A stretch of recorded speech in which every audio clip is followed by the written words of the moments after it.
Hey, it's Kyle here, and I'm very excited for the book review I'm doing today, Ender's Game by Orson Scott Card. Of course, this is a sci-fi book I've heard a lot about for a long time. It's one of those real famous sci-fi books that, kind of gets held up to the other books are compared to. But for some reason, I just never got around to reading this book. I've never read a book by Orson Scott Card. In the past few years, I've been trying to cross off the list these really well-known, acclaimed sci-fi books that I've never read before. I recently read the Foundation series by Isaac Asimov. Now I've read the Dune series by Frank Herbert. And I was trying to figure out which ones to cross off the list next. And with the Ender's Game movie coming out this summer, I thought, well, this is an excellent time to read Ender's Game.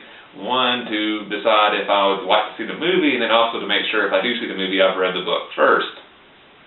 So, got Ender's Game, and I'm kind of mad at myself that I haven't read this book before I did, because I really have been missing out a lot. This was an amazing book.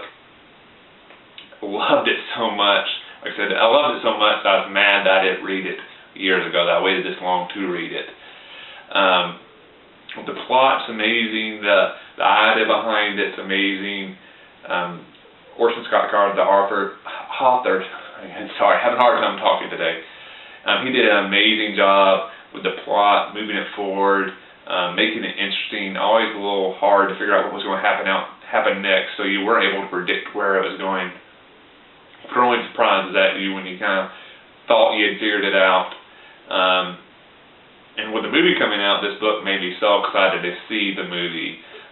Which sometimes, that's the case after you read it. Even if you enjoy the book, like, I'm not sure if I want to see a movie version of this.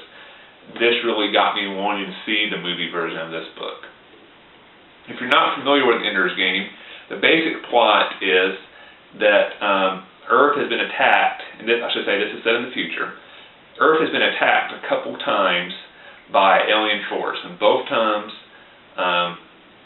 humanity's been able to beat off the invasion, but it's barely. It's nearly avoided basically humanity being wiped out. So after these two invasions, humanity basically realizes, all right, this alien force is probably going to come back for a third time, and if we don't do something this third time, they're probably going to succeed, because we just barely have been able to defeat them the first two times, and it's more of luck that we won than any specific reasons. They outnumbered us. They seem to have better technology, better tactics. We just kind of lucked out and beat them.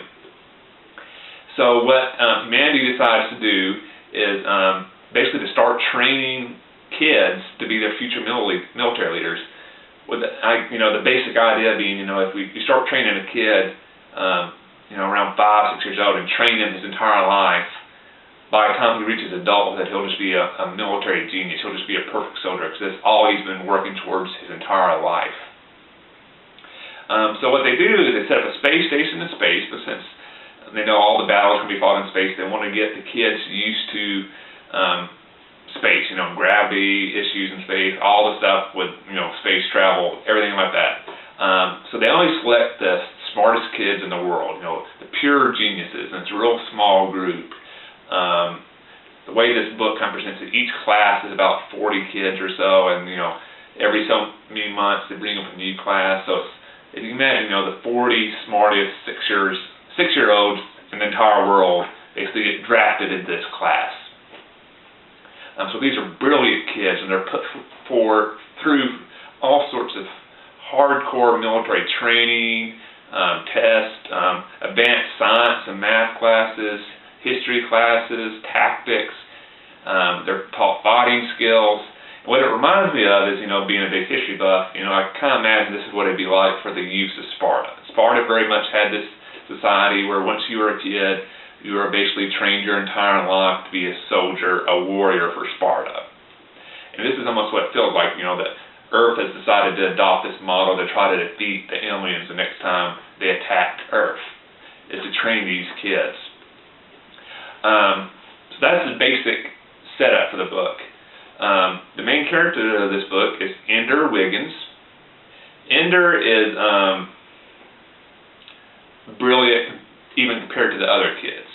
And the adults that run this academy for kids have basically figured out, Ender's the smartest kid they've came along in a long time. the humans have kind of decided, they keep on dropping hints that the aliens will be attacking soon, and they have yet to find a supreme leader for the humanity's forces, and without finding this leader, the humans are just doomed to lose. So they need to find this brilliant military leader to lead humanity's forces.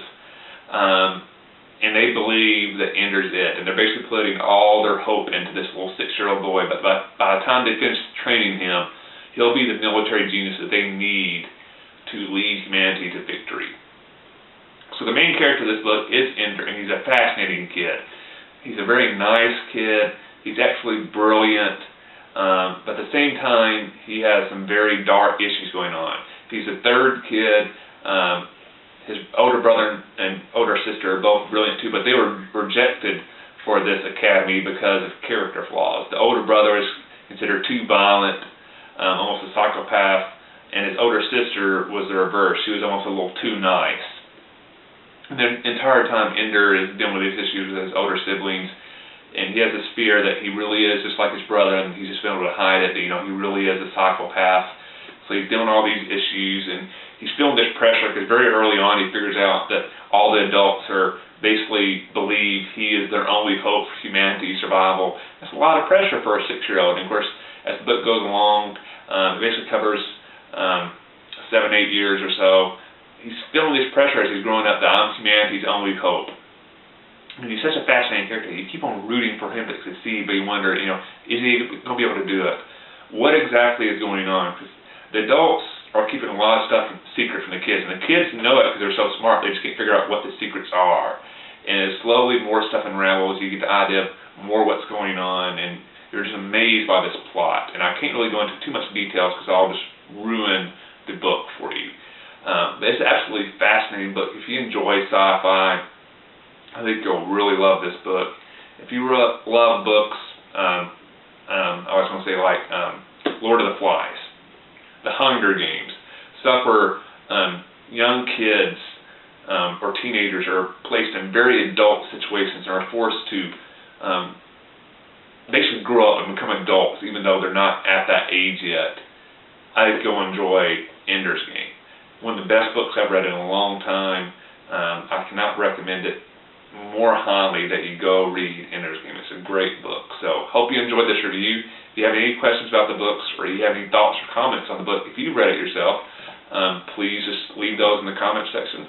Hope you enjoyed the review, and I'll see you the next time.